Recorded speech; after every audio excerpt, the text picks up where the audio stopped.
Hi friends, good morning all of you. Welcome to Raj Kalyan videos. ఈరోజు మీ ముందుకు ఒక మంచి విషయం తీసుకొచ్చాను. ఏంటంటే మన సాంప్రదాయాలు మనం తెలుసుకోవాలి కాబట్టి ఈరోజు మీ ముందుకు ఒక మన సంక్రాంతి పండుగ గురించి ఒక విషయాన్ని తెలియజేద్దామని చెప్పి వచ్చాను. ముందుగా మన ఛానల్ను చూస్తున్న వాళ్ళు ఒక లైక్ చేసుకోండి, అలాగే సబ్స్క్రైబ్ చేసుకోకపోతే సబ్స్క్రైబ్ కూడా చేసుకోండి రాజ్ కళ్యాణ్ వీడియోస్ను. ఓకేనా ఫ్రెండ్స్? మరి అయితే మకర సంక్రాంతి అంటే ఏమిటి? మనందరం సంక్రాంతి పండుగ జరుపుకుంటుంటాం కదా. దీన్ని మకర సంక్రాంతి అని ఎందుకు అంటారు తెలుసా? తెలిస్తే కామెంట్లో తెలియజేయండి. అలాగే నాకు తెలిసిన విషయాన్ని మీకు తెలియజేద్దామని చెప్పి మీ ముందుకు వచ్చాను.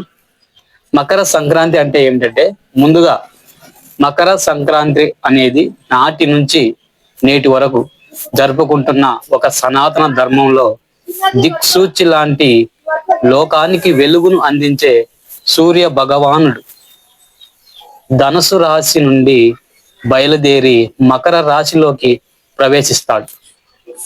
అందుకే దీనికి మకర సంక్రాంతి అనే పేరు రావడం జరిగింది. అయితే ఇక్కడ ప్రతి సంవత్సరం అనగా కాలం అనే పట్టిక తెలిసిన నాటి నుంచి ఈ ఆచారం జరుగుతుంది. నేడు అనగా ప్రతి సంవత్సరం జనవరి నెలలో 14 లేదా 15 తేదీల్లో ఈ పండుగ జరుగును. కానీ ఇక్కడ ప్రత్యేకత ఏంటంటే, ఇక్కడ తేదీలను బట్టి పండుగ జరగదు. సూర్యుడు ధనుసు రాశి నుంచి మకర రాశిలోకి మారిన రోజున మకర సంక్రాంతి అనేది జరుగుతుంది. యాక్చువల్గా చెప్పాలంటే మకర సంక్రాంతి ప్రతి సంవత్సరం 14, 15 తారీఖుల్లో ఏదో ఒక రోజులో వస్తుంది. అంటే ఈ రోజుల్లో ఏదో ఒక రోజుల్లో సూర్యుడు ధనుసు రాశి నుంచి మకర రాశిలోకి ప్రవేశిస్తాడు. సూర్య భగవానుడు మకర రాశిలోకి ప్రవేశించడం వల్ల ఈ యొక్క మకర సంక్రాంతి అనేది మనం జరుపుకోవడం విశేషం. అయితే అసలైన విషయం ఏంటంటే, ఇప్పుడే ఈ యొక్క సంక్రాంతి పండుగ తర్వాత శుభకార్యాలు జరుపుకోవడానికి మంచి రోజులు స్టార్ట్ అవుతాయి. అయితే ఈ యొక్క పండుగ ముందర రైతులకు, అంటే దేశానికి వెన్నెముక అయినటువంటి రైతులకు పంట అనేది పండి ఇంటికి వస్తుంది. సంక్రాంతి పండుగ తర్వాత కాలం అనేది కొంచెం చేంజ్ అవుతుంది. ఎట్లా అంటే పగలు ఎక్కువగా ఉంటుంది, రాత్రి అనేది తక్కువగా ఉంటుంది. ఇన్ని ప్రతిష్టలు ఉన్నవి ఈ యొక్క సంక్రాంతి పండుగను బేస్ చేసుకొని. కాబట్టి మకర సంక్రాంతి మనకు విశిష్టమైన పండుగ.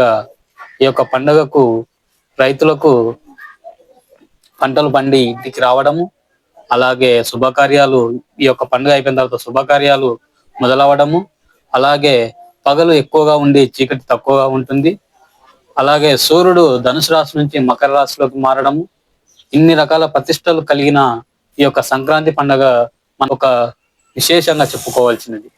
మీకు ఈ వీడియో ద్వారా ఏదైనా కొద్దిగా ఇన్ఫర్మేషన్ అందింది అనుకుంటే ఈ యొక్క వీడియోను లైక్ చేయండి, అలాగే షేర్ చేయండి. ఓకేనా ఫ్రెండ్స్?